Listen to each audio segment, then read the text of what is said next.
Friend welcome to our channel. देखो song मैंने गोटे नुआ नोटिफिकेशन टी आसी जाई अछि कोठु आसी आमर स्टाफ सिलेक्शन बोर्ड हाँ हायर एजुकेशन डिपार्टमेंट रु आसी को पोस्ट पे आसी ना तुम पोस्ट वैकेंसी रही है हूँ पिला माने टीजीटी पोस्ट पे आसी आमर ओडिशा हायर डिपार्टमेंट तरफ हाई स्कूल टीचर पे आसी को पोस्ट पिला माने आसी ना आर्ट्स पिलांकर टीजीटी आर्ट्स टीजीटी पीसीएम माने साइंस पिलांकर दुईटा गोटे है पीसीएम आउ सीबीजेड पिलांई आसी with Hindi teacher and classical teacher of Sanskrit Urdu teacher आउ पीईटी टीचर पे ये सब वैकेंसी आसी पिला माने टोटल नंबर ऑफ वैकेंसी केते आसी ना 2064 टा वैकेंसी आसी 2064 पोस्ट वैकेंसी आसी आमर हाई स्कूल टीचर पे। चलतु देखिए तार मंथली सैलरी केते रोची ना मंथली देखो जो मैंने पीजीटी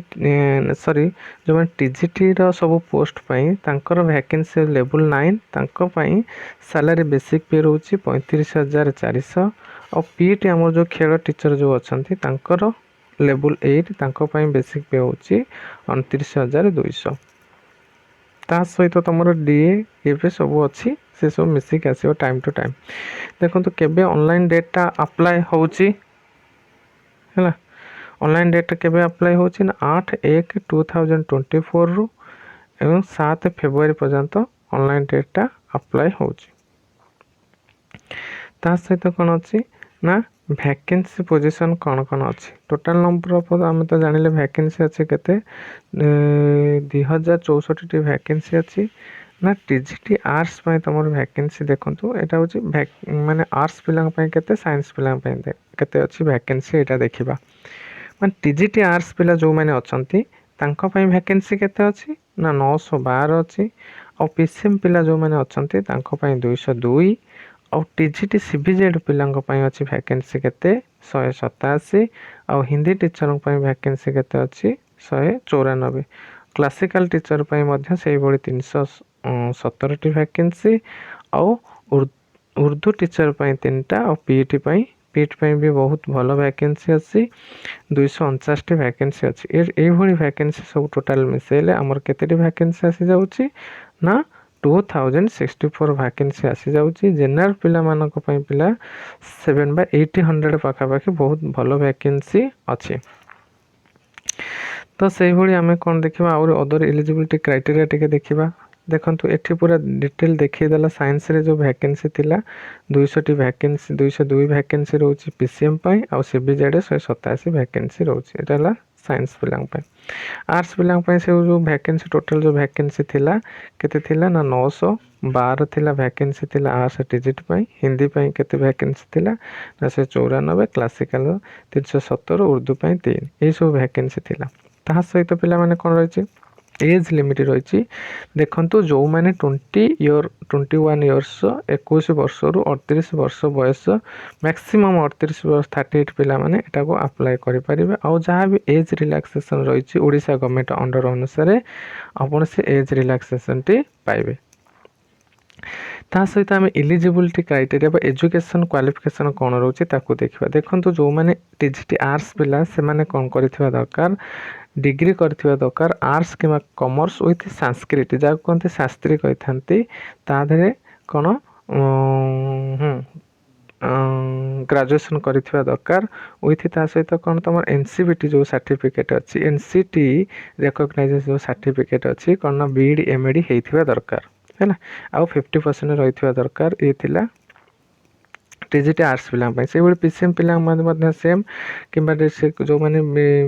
बीएससी करेंगे बीटेक करेंगे बीई करेंगे सहित 50% मार्क देवा दरकार